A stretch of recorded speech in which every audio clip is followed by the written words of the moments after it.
Yehowa fia wo ɖoɖo ƒe mɔm eye malé ŋku ɖe eŋu va se ɖe nuwuwu. Na gɔmesesem ne malé ŋku ɖe wò se la ŋu eye malé eme ɖe asi tso dziblibo me. Mawu Fofo la kple Yesu Kristo Fofo la ƒe vi nave mia nu. Akpɔ nublanui na mi eye wòana ŋutifafa mi ame siwo lɔ̃ mia nɔewo le nyateƒe la me. Amen. Míaƒe ɖe dzi le titrenu kple ha 208.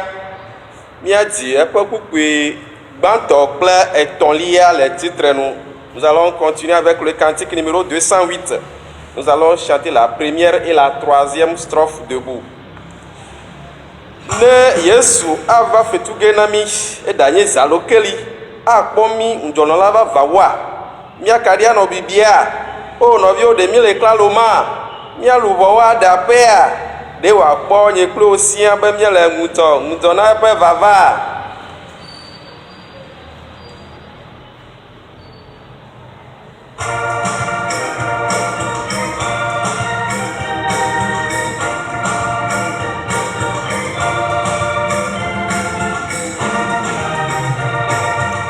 Yesu ava fetuge na mi edanye zalokeli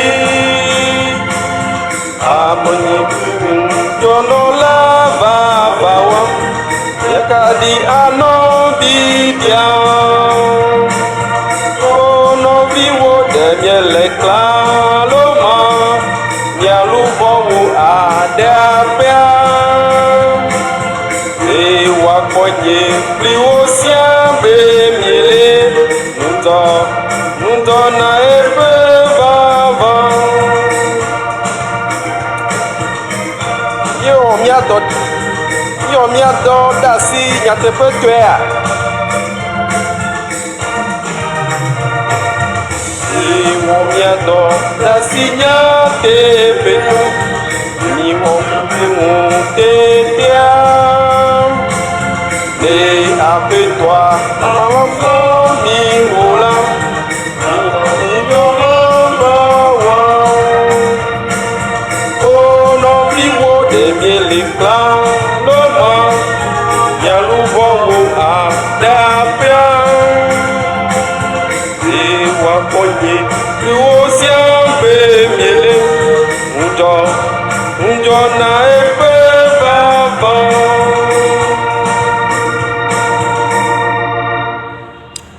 Mawu ɖem Yehowa netsɔ na xɔ nam. Ŋu negbe ame siwo le nye agbe yiwo me tim la eye woƒe mo netsi dãa. Ame siwo le nye dzɔgbevɔ̃e ɖim la ne teku gbɔ ɖe megbe eye ŋukpe nelé wo. Ame siwo le gbɔgblɔm be ehẽ la woatrɔ le woƒe ŋukpe la da. Ame siwo katã dia wo la ƒe dzeme nekɔ eye woakpɔ dzidzɔ ɖe nuwo eye ame siwo lɔa wo xɔname la nenɔ gbɔgblɔm ɖaa be Mawu lolo ke nyea nenye be hiã tum eye meɖo ko hã Mawu wo afɔ netsɔ ɖe nunye nye xɔname kple ɖenyilae nenye. Yehowa megahe ɖe megbe o. Amen. Mianɔ anyi. Míagaxɔe ɖe dzi kple ha 455. Míadzi eƒe kpukpui gbãtɔ kple evelia. Nous allons continuer avec le cantique numéro 455, la première et la deuxième strophe. Assis. Nye luʋɔ kafu Yehowa, nu sia nu si le menye la, ne kafu ƒe ŋkɔ kɔkɔe la, zi ale si mele agbe. Manɔ kafukafuhawo dim na Yehowa nye fia la.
Kokopela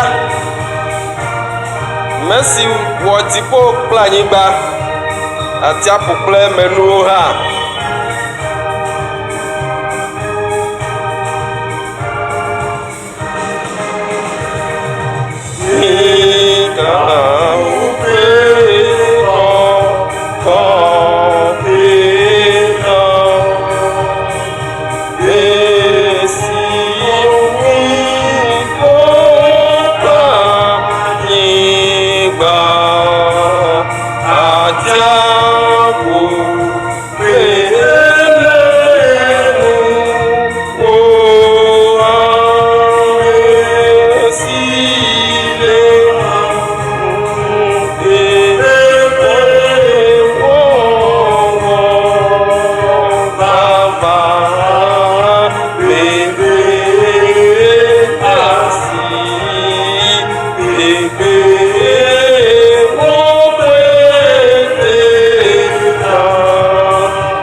Mia dogbeda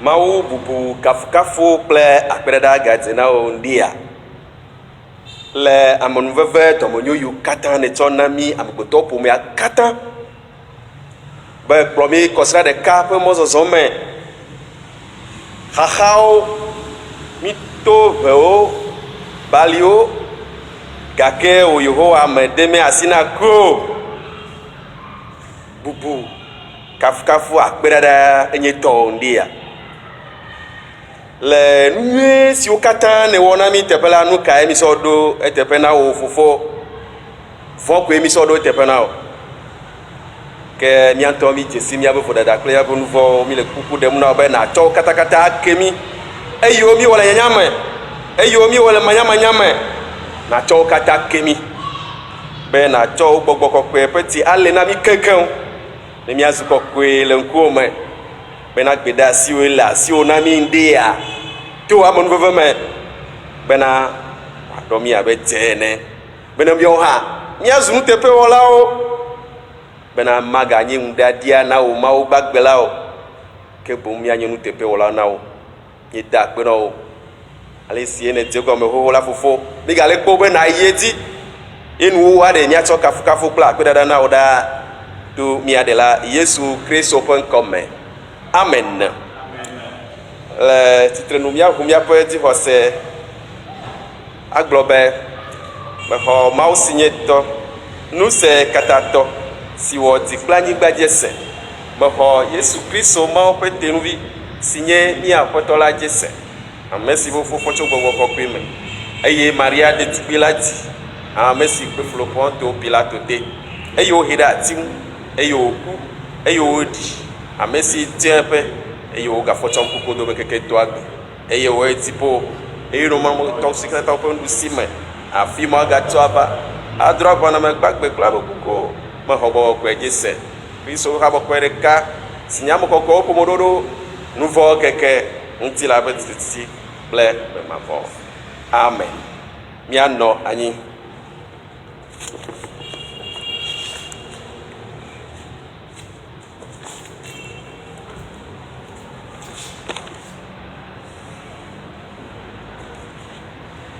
mina miase nkeke ati bepan dedeo egbe enye kwasira ademekpohe enyilia lepe akpeve blavelia me nyati ke ode to maunya eton kata me le gbogblon be nɔ nuteƒe wɔwɔ dzi nɔ ŋudzɔ aƒetɔ la gbɔna nɔ nuteƒe wɔwɔ dzi nɔ ŋudzɔ aƒetɔ la gbɔna.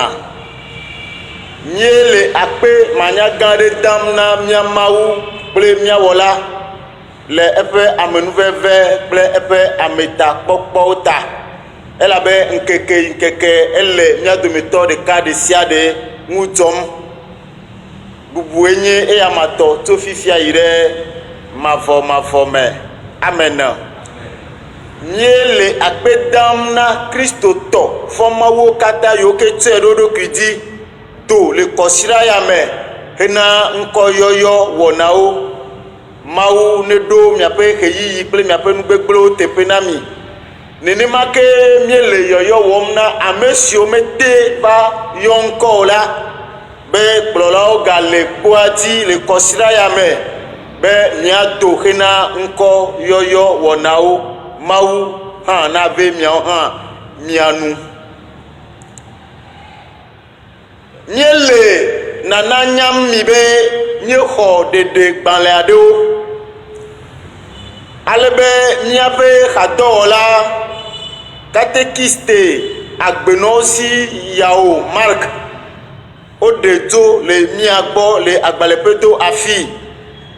Woɖe yi Tokɔe ŋutifafa ƒe xamenɔƒea me le ebe kpota ƒe nutoa me. Míewɔ amekplɔxa takpekpe nyisɔ kuɖagbe ku ɖe eƒe ɖeɖenyawo ŋuti eye xamekplɔxa takpekpe wɔ nyametsotso be míawɔ yɔyɔ na xamevi ɖe sia ɖe alebe míaɖe míaƒe kpekpeɖeŋu dzesi na míaƒe katekiste hafi wòadzo. Hadzixawo hatsotso ɖe sia ɖe na lé nya ɖe wo nɔewo dome alebe nu yi ke míate akpɔ akɔdoŋusẽ míaƒe katekista míatsɔe ane elabe míaƒe gbedoxɔa mele ʋuʋu be míawɔ kakla sɔlume o. Akpe na mi ɖe miaƒe nu gɔmesesewo ta.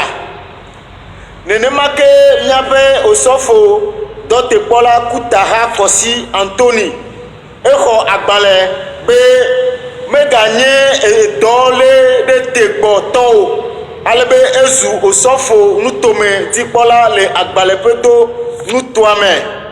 Nenema ke woɖe osɔfo agbaɖutɔ atakuma gbɔna nutoa me abe osɔfo evelia le agbalẽƒeto gã nutoa me. Mawu ƒe amenuveve nanɔ kplɔlawo katã dzi. Abe ale yi ke mie le esem ene, míese tɔ yi ke va yi be woɖe mɔ na nyanyoxame ƒe gbedoxɔ aɖewo be woadze woƒe subɔsubɔ gɔme alebe agbalẽƒeto gã nutoa me ƒe xameviwo ƒe dziwo gbã, woƒe dziwo ʋuʋu eye wole nya biam wohã ŋutɔ ɖokui be nu ka ta ye míaƒe gbedoxɔa mekpɔ le ʋuʋu ɖi o. Míagblɔe be Mawu ƒe ɣeyiɣi enye ɣeyiɣi nyuietɔ. Mi mate ase veve ale gbegbe be nu ka ta womeʋu míaƒe gbedoxɔ o. Ɖeko míatsɔ míaƒe mɔkpɔkpɔ ada ɖe Yehova dzi alebe ŋkeke yi ke Mawu ŋutɔ ɖo le eƒe nunya me le eƒe atsekpakpa me be woaʋu gbedoxɔa la ne ŋkekea ɖoa ame aɖeke meli be wòate axe mɔ.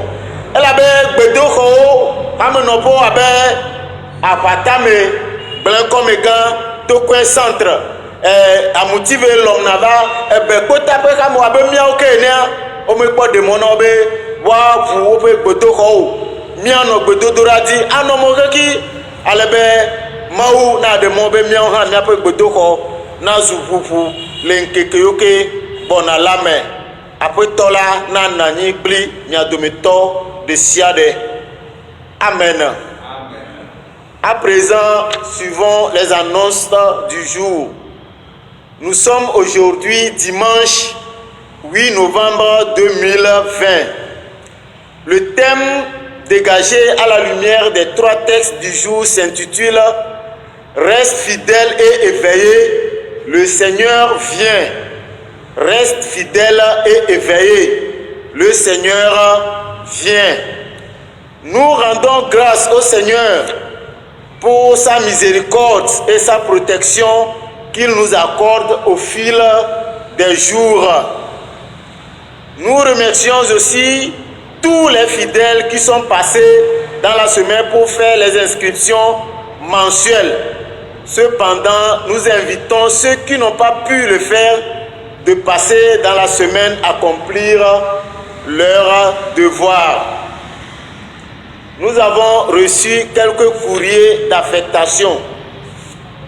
Ainsi, nous vous tenons informés de l'affectation de notre collègue, le catéchiste Agbenoosi Yao Marc. Il est muté sur la paroisse de Tokoin Moutifafa dans le district de Bekota. Vu que notre temple reste toujours fermé, donc il est impossible de faire le culte de revoir. Le conseil paroissial réuni le mercredi passé a demandé à chacun de se mobiliser afin de lui apporter nos dons et nos soutiens de tous ordres avant son départ. Les associations et chorales sont vivement invitées à le faire. Aussi, le pasteur Koutara Kossi, précédemment affecté dans le district comme pasteur intérimaire, est confirmé à son poste comme pasteur responsable des paroisses du district d'Agbalé-Pétogan. Ainsi, il n'est plus à Ouiti. Il a déménagé et a rejoint le logement du pasteur près de la paroisse.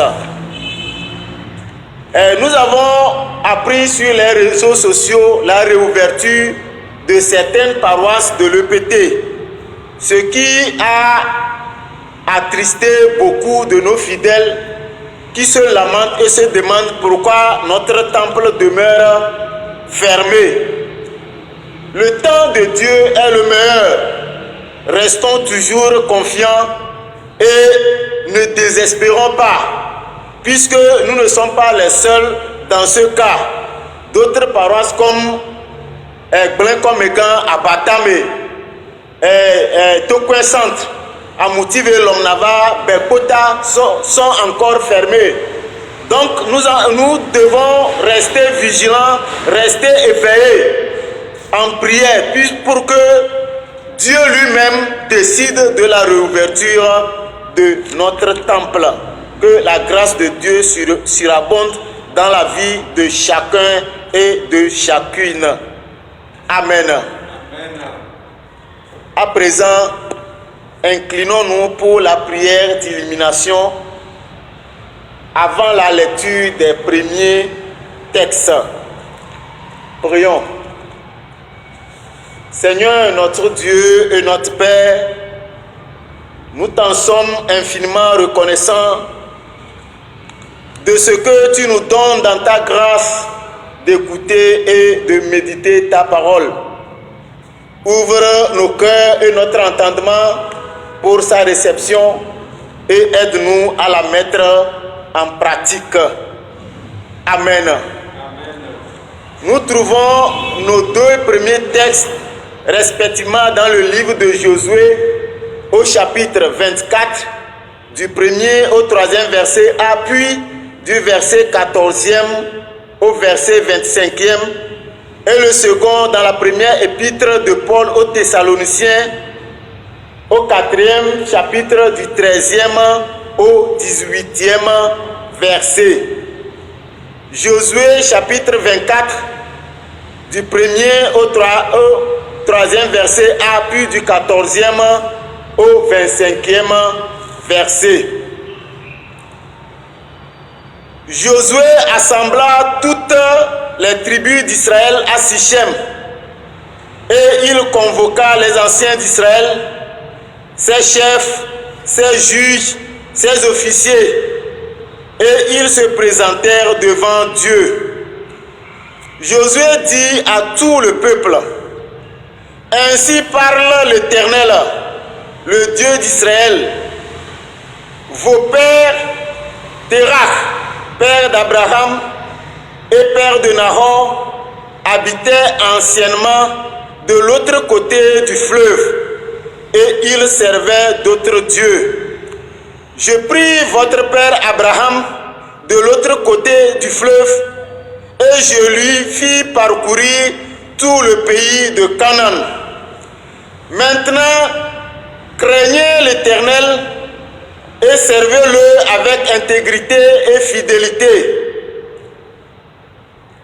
Faites disparaître les dieux qu'ont servi vos pères de l'autre côté du fleuve et en Égypte, et servez l'Éternel.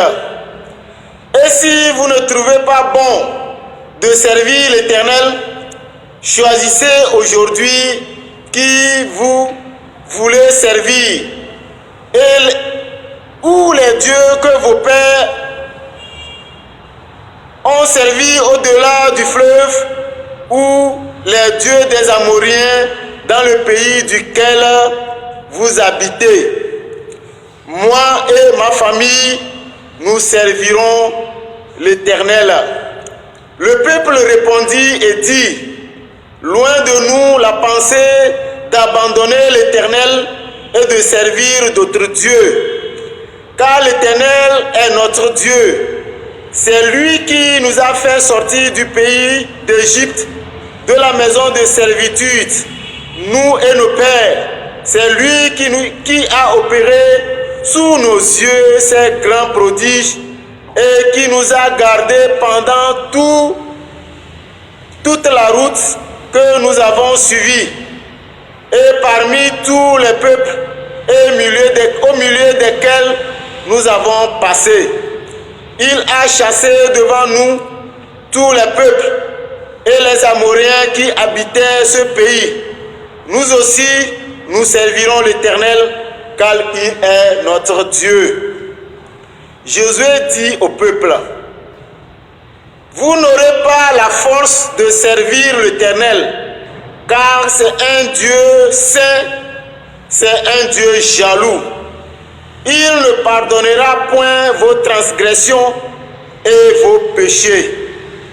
Lorsque vous abandonnerez l'Éternel et que vous servirez des dieux étrangers, il reviendra vous faire du mal et il vous consumera après vous avoir fait du bien.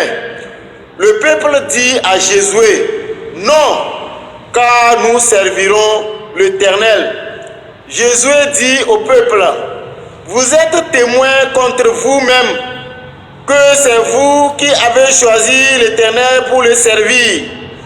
Il répondit: Nous en sommes témoins. Ôtez donc les dieux étrangers qui sont au milieu de vous et tournez votre cœur vers l'Éternel, le Dieu d'Israël. Et le peuple dit à Josué: Nous servirons l'Éternel notre Dieu et nous obéirons à sa voix. Josué fit en ce jour une alliance avec le peuple et lui donna des lois et des ordonnances à Sichem. Amen. Amen. Notre deuxième lecture, nous la trouvons dans la première épître de Paul aux Thessaloniciens, au chapitre 4, du 13e au 18e verset. Nous ne voulons pas, frères, que vous soyez dans l'ignorance au sujet de ceux qui dorment, afin que vous ne vous affligez pas comme les autres qui n'ont point d'espérance.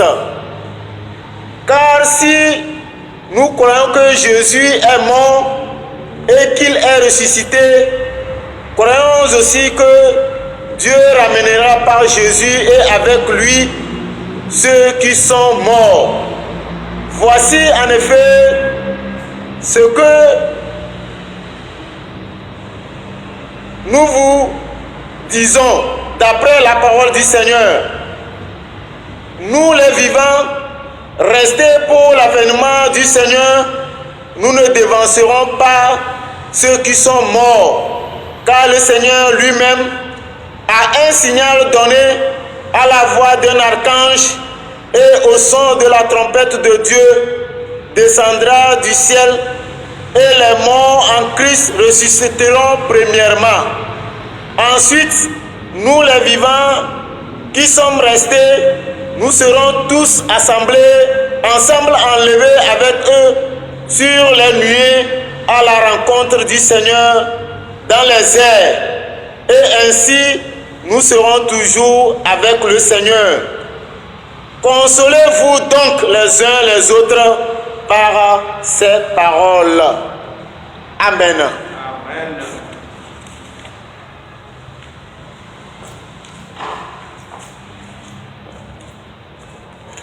Míaxɔ ɖe dzi le tsitrenu kple ha alafa eve blatɔ̃ vɔ enelia. Míadzi eƒe kukui gbãtɔ kple kukui adelia.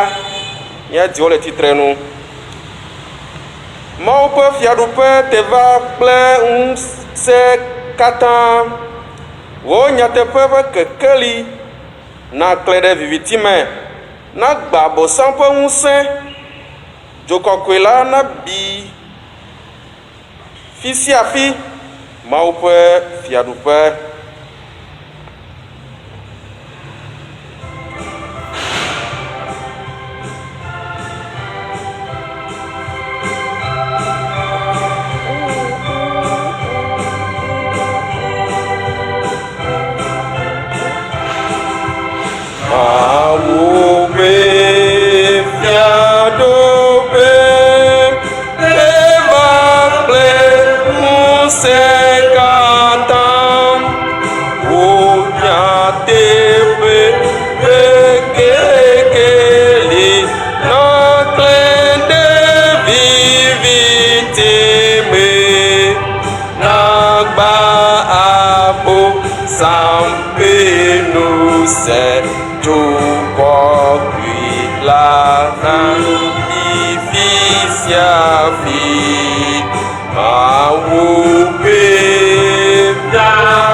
Miaƒe mawunya etɔ̃lia, miakpɔe le nyanyue ŋlɔla Mateo ƒe agbalẽ me.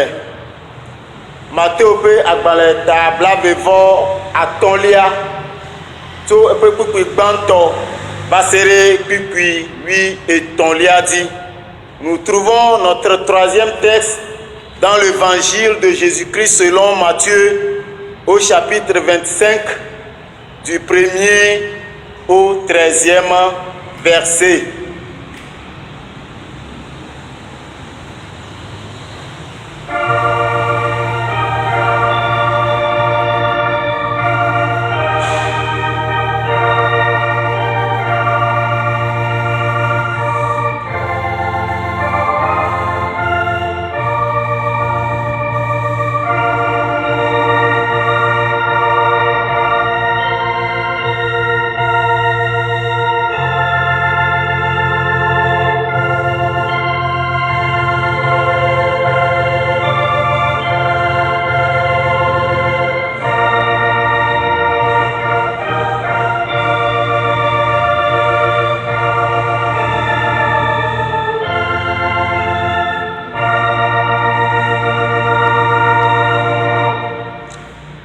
ateo ta blavevɔ atɔlia tso eƒe kpukpui gbãtɔ va se ɖe kpukpui wi etɔ̃lia dzi. Ekema dziƒo fiaɖuƒe la ɖi ɖetugbui ewo siwo dogo kple woƒe akaɖiwo bena yewoayi aɖakpe ŋugbetɔ srɔ̃ eye wo dome ame atɔ̃ nye abunɛtɔwo eye ame atɔ̃ hã nye aɖaŋudzelawo elabena abunɛtɔwo la wotsɔ woƒe akaɖiwo ke wometsɔ ami kpe ɖe wo ŋuti o ke aɖaŋudzelawo ya tsɔ ami de woƒe gbewo me kpe ɖe woƒe akaɖiwo ŋuti eye esi ŋugbetɔsrɔ̃ la ti anyi la wo katã wodɔ akɔlɔe eye wodɔ alɔ ke le zãtitina la ɣli ɖi bena kpɔɖa ŋugbetɔsrɔ̃ la gbɔna midogo yi ɖakpe tete ɖetugbui kemawo katã fɔ eye wodzra woƒe akaɖiwo ɖo eye abunɛtɔwo gblɔ na aɖaŋudzelawo bena mina miaƒe ami la ɖe mí elabena míaƒe akaɖiwo le tsitsim ke aɖaŋudzelawo xɔ dzi gblɔ bena o ɖewoki made míakpli mi míanu o miyi ame siwo le edzram la gbɔ bom ne miadze na mia ŋutɔ mia ɖokui ke esi woyi edzege la ŋugbetɔsrɔ̃ la va eye ame siwo dzra wo ɖokui ɖo la wokpe ɖe eŋuti yi srɔ̃ɖeƒe la eye wotu ʋɔtru la emegbe la ɖetugbui mamlɛawo hã va gblɔ bena aƒetɔ aƒetɔ ʋui na mí ke exɔ edzi gblɔ bena vavã mele egblɔm na mi bena nyemenya mi o eya ŋuti minɔ ŋudzɔ elabena mienya ŋkeke la alo gaƒoƒo la o. Amen.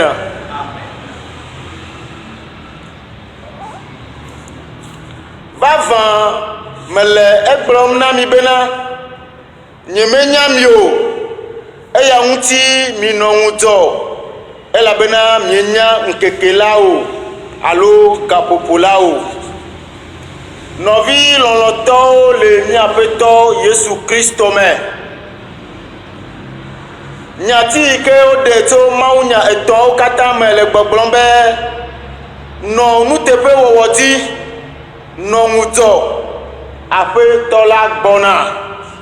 Nɔ nuteƒe wɔwɔ dzi, nɔ ŋudzɔ, aƒetɔ la gbɔna. Míagblɔ be edze ƒãa le nyatia me be nyafɔkpe eve nuteƒe wɔwɔ kple ŋudzɔ nɔnɔ. Nuteƒe wɔwɔ kple ŋudzɔnɔnɔ ye woɖe ye míatea ɖe ɖe go le mawunya etɔ̃ yawo katã me. Míagblɔ be nuteƒe wɔwɔ enye ame yi ke ne wotsɔ dɔ ɖe de eyamasi wodɔ dɔ ɖe ne egblɔ nya ɖea metrɔ va na o eye nu yi ke wogblɔ la ewɔna eteƒe tututututu edo yi ke wode esi la ewɔnɛ ɖe eteƒe tututu medzena yina miame alo ɖusime o. Ŋudzɔnɔla nye ame yi ke le mɔxexi enye ame yi ke mele alɔdɔm o ame yi ke ele be kasia wa kasi eŋuti la efɔ eye dɔ yi ke wòle wɔwɔm la akpɔtɔ ayi dɔa dzi. Vɔ míade dzesi be le míaƒe mawunya etɔ̃wo katã me míakpɔ be nuteƒe mawɔmawɔ kple ŋudzɔmanyɔmanɔ tie le testa eve gbãtɔ kple etɔ̃lia me. Ne míatɔ te le mawunya gbãtɔ me míagblɔ be le eyime ke Israelviwo va ɖo ŋugbedodonyigba dzi tete Yosua le eƒe ƒe 110 xɔxɔ me enya be ele ƒe ɣeyiɣi kpɔtiakpɔtiawo me eƒoƒu dukɔa ƒe tanɔlawo nunyalawo ametsitsiwo amegãwo eƒoƒu eye gbetasi yi ke woxɔ tso Mawu gbɔ la egblɔe na wo eye wòka asenu nu yiwo katã Mawu wɔ na Israel dukɔ tso ɣeyiɣi me ke wòtia Abraham va de asi na woƒe ŋugbedodo nyigba dzi yiyi elabe Yosua kple Caleb enye ame eve yiwo ke tsi anyi le ame gbogbo yiwo katã do le Egypte la dome elabe ame geɖewo le woƒe tatra le woƒe ŋudzɔmanɔmanɔ le woƒe nuteƒe mawɔmawɔ ta wotsi mɔta wotsi gbedzi woku eye míagblɔ be génération ye nyɔ ame yiwo ke wodzi le beblanea ƒe mɔzɔzɔ mea woawoe Yosua le nu ƒom na le míaƒe test gbãtɔ me ebe Mawu etia mia tɔgbui Abraham le tɔa godo le eyi me ke wònye trɔsubɔla wònye Mawu tutɔwo subɔla eye wòtie wònɛ viwo dzi eye wòdo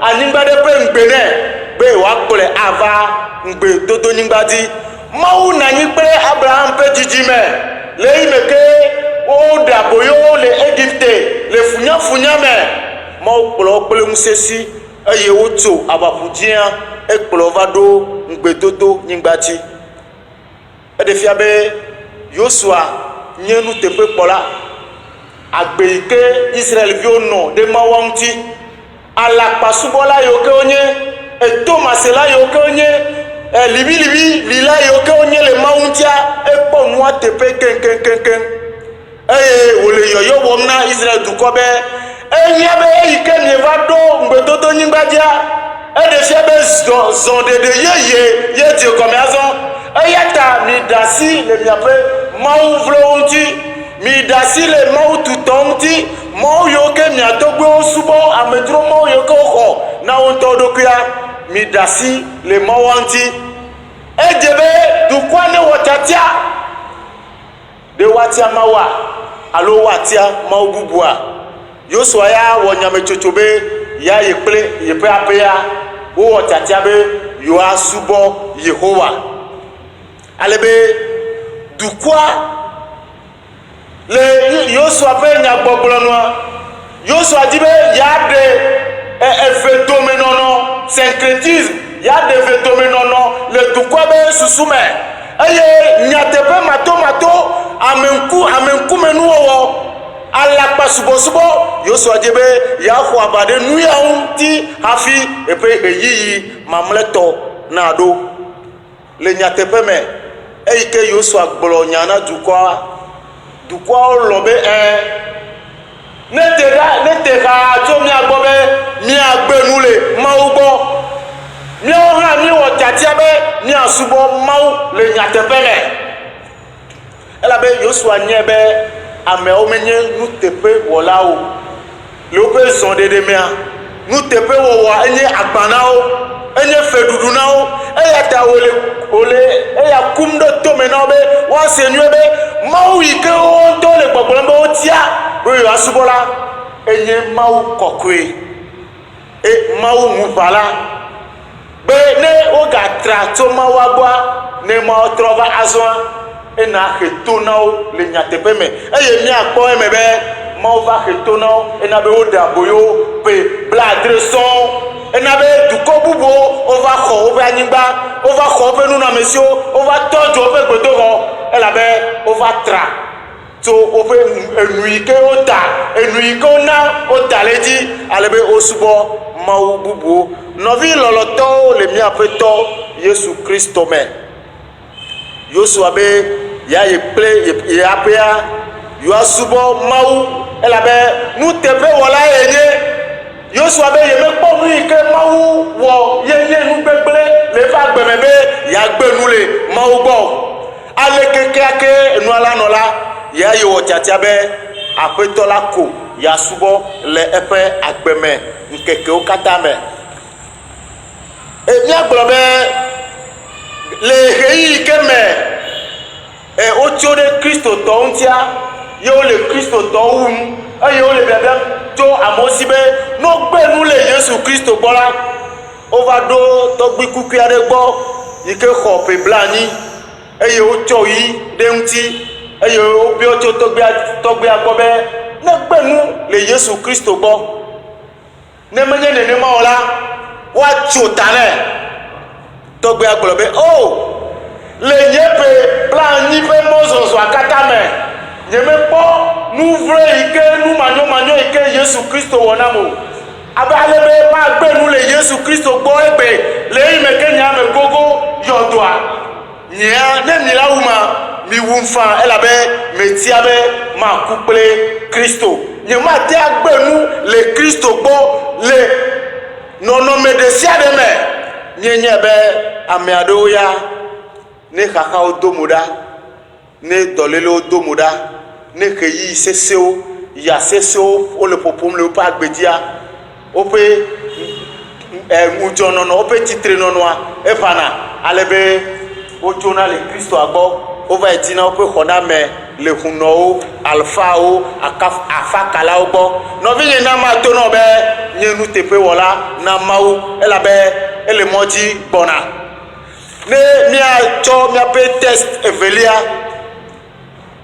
test etɔ̃lia Matthieu ƒe agbalẽ miakpɔe be Yesu le nu ƒom ku ɖe dziƒo fiaɖuƒea ŋuti elabe wogblɔ na mi be dziƒo fiaɖuƒea egogo eye Yesu tsɔ ɖetugbi ewo le sɔsɔm kple dziƒo fiaɖuƒe la ebe ɖetugbi ewo woyi ŋgbetɔ srɔ̃ kpege eva va me be wotsɔ be akaɖiwo eye ame atɔ̃a wonye abunetɔwo enumanyalawo miagblɔ be wonye azui wonye tagbɔ kukutɔwo eye womewɔ ɖoɖo ɖeke be yewoadze ami kpe ɖe woƒe akaɖia ŋuti o eye ame atɔ̃ kpɔtɔe ya wonye nunyalawo eyi ke wole dzodzoma wosusu be akaɖia ate va ti le mɔta ale be hiã be yewoadze ami kpe ɖe akaɖia ŋuti eye wowɔ ɖoɖo ɖe enua ŋuti ale be yi ke woyi ŋgbetɔ srɔ̃a gbegea eva va me be bibla be ŋgbetɔ srɔ̃a eti megbe fie eye wova dɔ akɔlɛ wova dɔ alɔ tete wova da aƒa be ŋgbetɔ srɔ̃a gbɔna ame sia ame ne fɔ ame sia ame ne dzra ɖo ame sia ame le ŋku lém ɖe eƒe kaɖiwo ŋuti vɔ abunetɔwo de dzesi be woƒe akaɖiwoa wole tsitsim elabe amivɔ le eme amivɔ le akaɖiawo me womate zɔ le viviti me ava yi pe ŋgbetɔ srɔ̃ eye wole kuku ɖem na ame kpɔtɔewo be menye ɖe kuku mina mi miaƒe ami ɖewo ne miakɔ ɖe akaɖia me eye nunyala gblɔ na be o ami ke mietsɔa mi mewɔ akɔnta ɖe mia nu masu mi o ne mi ku ɖe na mia ɖewo xi miatɔ hã la va tsi le mɔta ena nyo be miawo hã miayi afi ke wodze nea miava yi dze na mia ŋutɔ mia ɖokui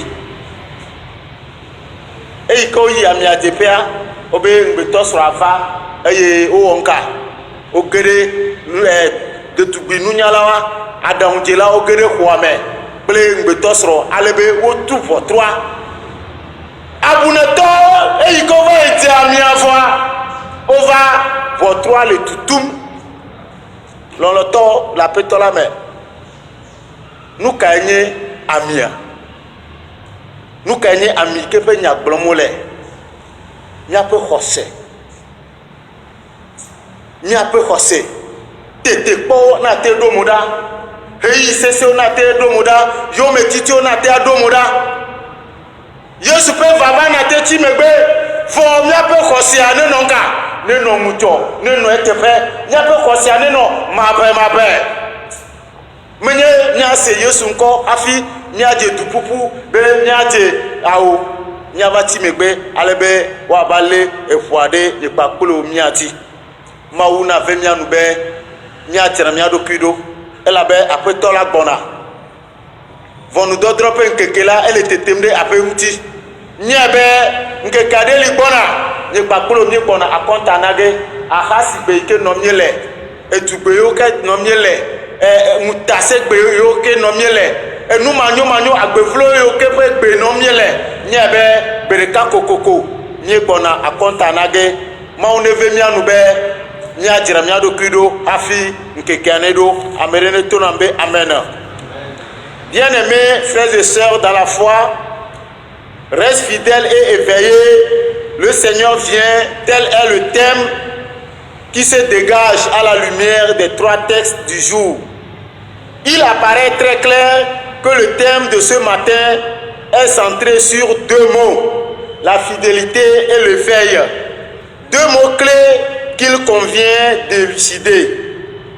La fidélité qui peut signifier encore la fermeté, la loyauté, la sincérité et la probité est la qualité d'une personne fidèle à ses engagements. La fidélité désigne aussi l'attachement constant à quelqu'un ou à quelque chose, le respect de la vérité et de la parole donnée. Par contre, l'éveil, c'est l'action d'éveiller ou de s'éveiller. C'est l'état d'une personne qui ne dort pas, qui est lucide et qui est sur ses gardes. Être en éveil, c'est être sur ses gardes, être aux aguets. Ainsi, ce thème nous appelle à être toujours fidèles dans nos engagements, dans nos attachements et surtout d'être sur nos gardes, d'être aux aguets car la seconde venue du Seigneur est imminente. Le moment de notre jugement s'approche à grands pas. Alors nous ne devons pas nous laisser surprendre par le retour du Seigneur Jésus-Christ qui viendrait nous trouver dans nos ignominies, dans la débauche, dans l'adultère sexuel et spirituel, soit dans le syncrétisme. C'est d'ailleurs le conseil de Josué à l'endroit des enfants d'Israël que met en lumière le premier texte.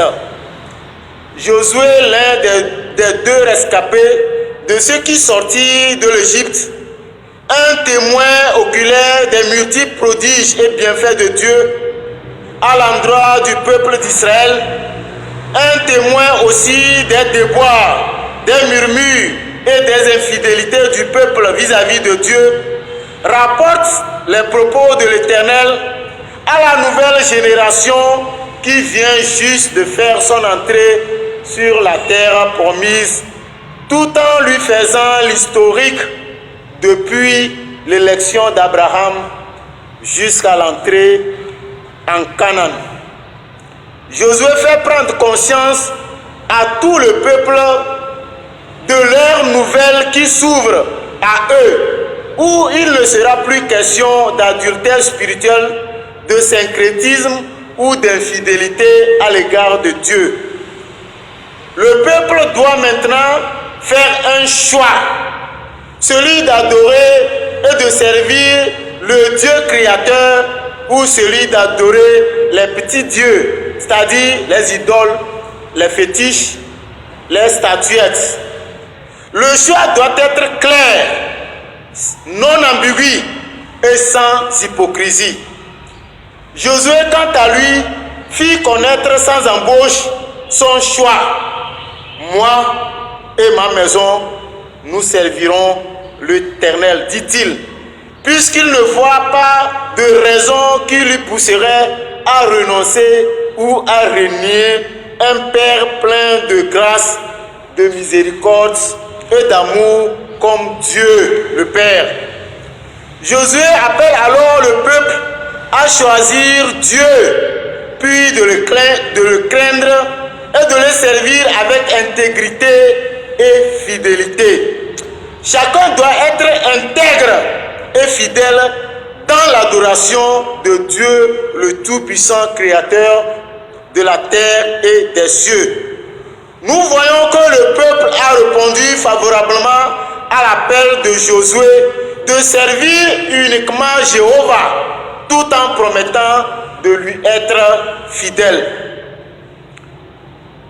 mon frère, ma soeur, comme Josué, es-tu prêt? Es-tu fidèle? Es-tu éveillé à attendre l'avènement de notre Seigneur Jésus? Ce que l'évangile de Matthieu nous relate à travers la parabole des 10 vierges, comment elles se sont préparées diversement à l'attente de l'époux. Frères et sœurs dans la foi, dans notre troisième texte, Jésus compare le royaume des cieux aux 10 vierges qui sont sorties à la rencontre de l'époux. Parmi les 10 vierges, il y en a 5 qui sont des folles et 5 qui sont des sages. Les folles ne s'étaient pas préparées comme cela se doit.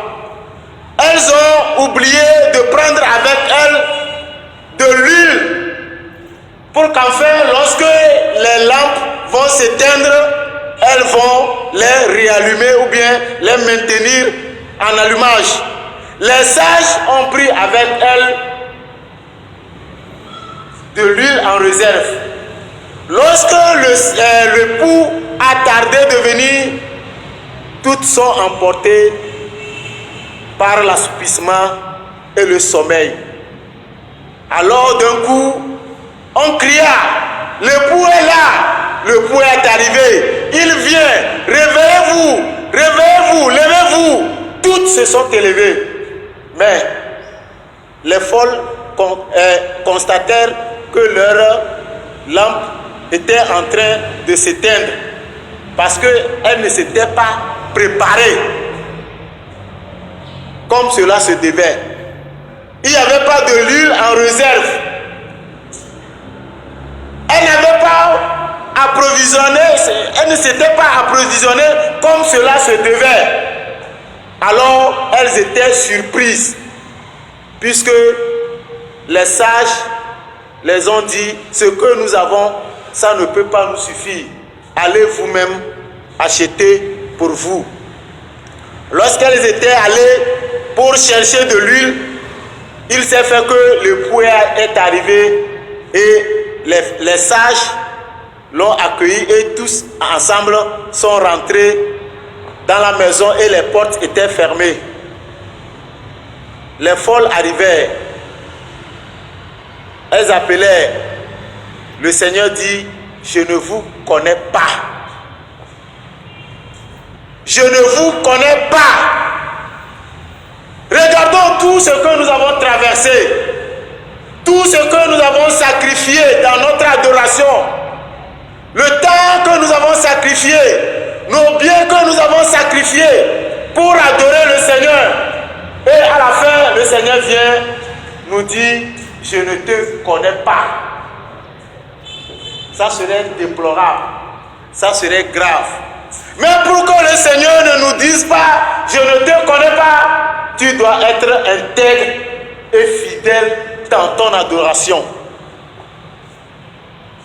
Tu dois être intègre et fidèle dans ton attachement à Dieu, au Seigneur. Lui faire confiance, s'abandonner à lui totalement, le laisser guider sa vie, ta vie, le laisser diriger ta vie, puisqu'il est Dieu. Il est le bon berger. Il sait ce dont nous avons besoin. Mais lorsqu'adviennent les vicissitudes, les maladies, les moments difficiles, nous perdons espoir et nous titubons. Et nous perdons notre foi. Celle qui doit rester inébranlable, quelles que soient les situations.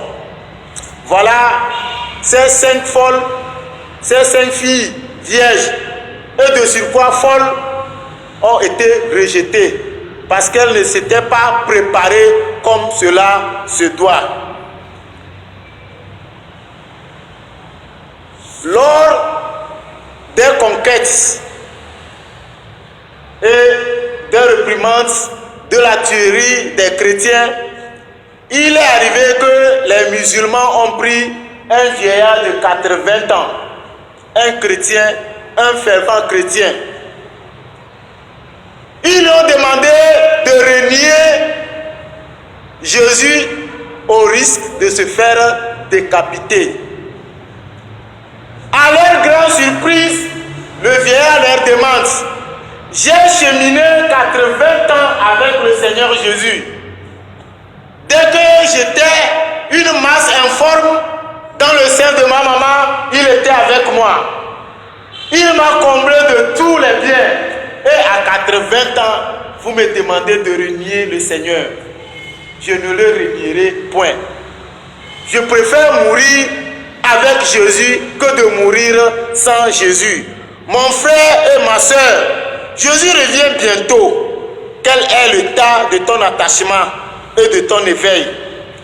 Demeures-tu intègre et fidèle à tes engagements? Quelles sont les précautions et les dispositions que tu as prises en vue de son attente? As-tu banni le syncrétisme dans ton adoration?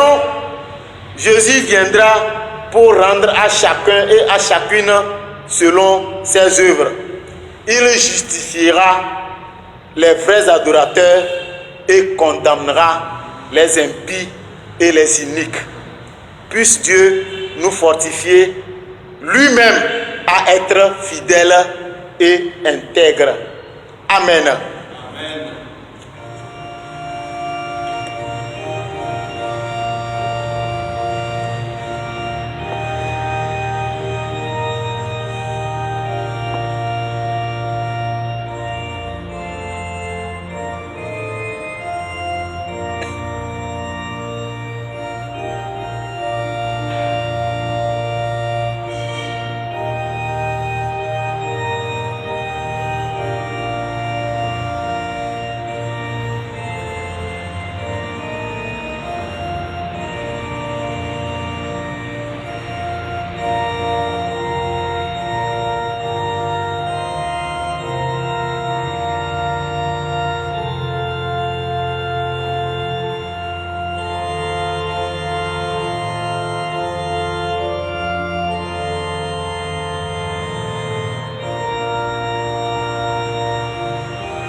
Inclinons-nous pour la prière. Mitemoto Miadobera. Maou Mousse Katato. Maou Dominuto. Maou nous te wala ple amen nous fait là. Mie dakbeno mie do de chi. De wo agbenya ike nega namilata. Agbenya ike le biabiam cho mia sibe mia no nous te wowochi. Mia no muto. Ela be wo vava gogo. Mia no mokeki. Mia le mia pe khosemede asi. Eye doyo kata mianto midona mianto be mia wole lewo ape mela fofo mia le ewo mede asi gake apeto pomira ne nono mesese odomoda ne keyi sese odomoda ne yo metiti odomoda la mia pe khosevana eye mi gbana kenkenkenken apeto ni matanye nu tepe wola nao wo manuemo wo pepere manuemo eya tamie de kuku na ole kapopo ya mebe na dong semi na pere mi on tibe mi manye nya sela de deko ke bom ne mi sela mi akwe ade dowo wo me alebe mi azu nu tepe wola o nao mawu tiramido pere mi on tibe nkeke sia nkeke dimekasela na no didim le mi amebe mi anonguto ano miado ki dramdo hena wo vava efelia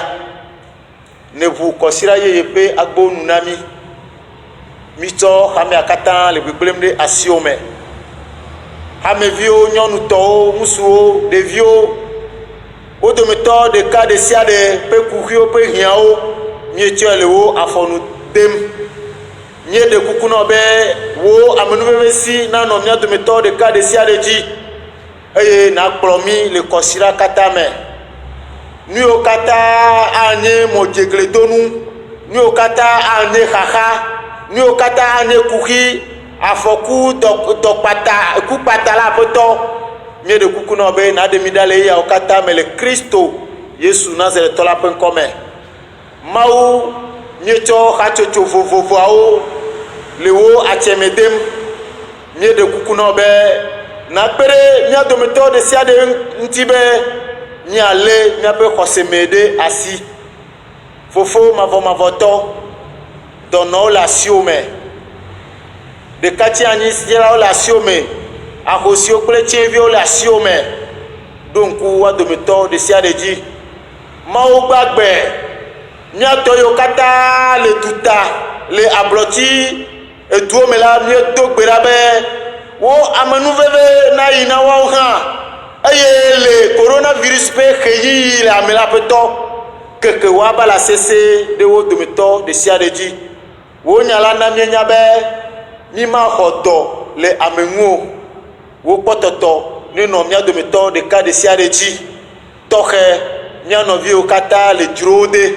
apeto po tanami dro apeto lebe na ona midro he adodore o ba gbe unti na midro elabe o le yi sese o metom mawu ne etebubu gbola donc mi on ha mi ati to Christo Yesu Nazareth la pen comme amen le titre nous mi ato gbereka ado mi apeto Yesu Christo pe gbe si o fiomi mi aglobe Mia fofo si le tipo won kontina ko wo fi aduduna ba wa wo lo la nibati si gbale si wo na le tpele na mia pe du si asmeno belani to pen vo kemi si gbale si mia o ha ti e kan si o da mia tirele e da provite de como e de tu so to asino e la bana to le fia do se ti ko ide ma non nous te pe wowodi non muto apetola bona reste fidèle et éveillé le Seigneur vient miho mo pe yayira que ne me pe fu le ri piade me pe vola mo amesi pe amenuwe se do pe melio amesi yomi be mi ava po gomele nti fafa nti kokwe ma vo si le de ka wo ple Christo mela Muto agbugbo mi atuchitre ana mi alikeza adom se mi be eye wado mi agome anyi eya to na anye nse to mavome yi mavome amen amen amen amen ya wenu pleha alafa ato bladrevo et ton lia mia je vous plus bato evelia. Nous allons terminer avec le cantique numéro 573 les deux premières strophes. Mauna no anyi plio adi wo hosede di aira o ple wo dowo bena na cheku haiti ano plio mau ano anyi plio le dzidzɔ kple fukpekpe me mawu anɔ anyi kpli wɔ.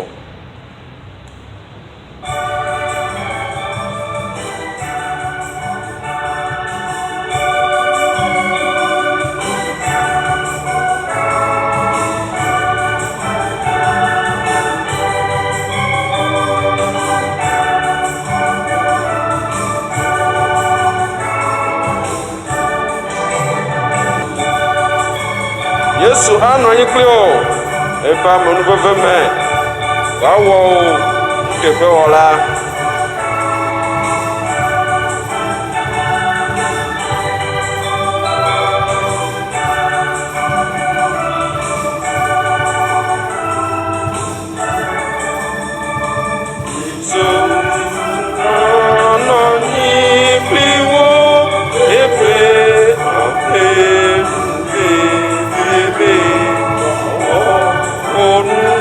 Baby.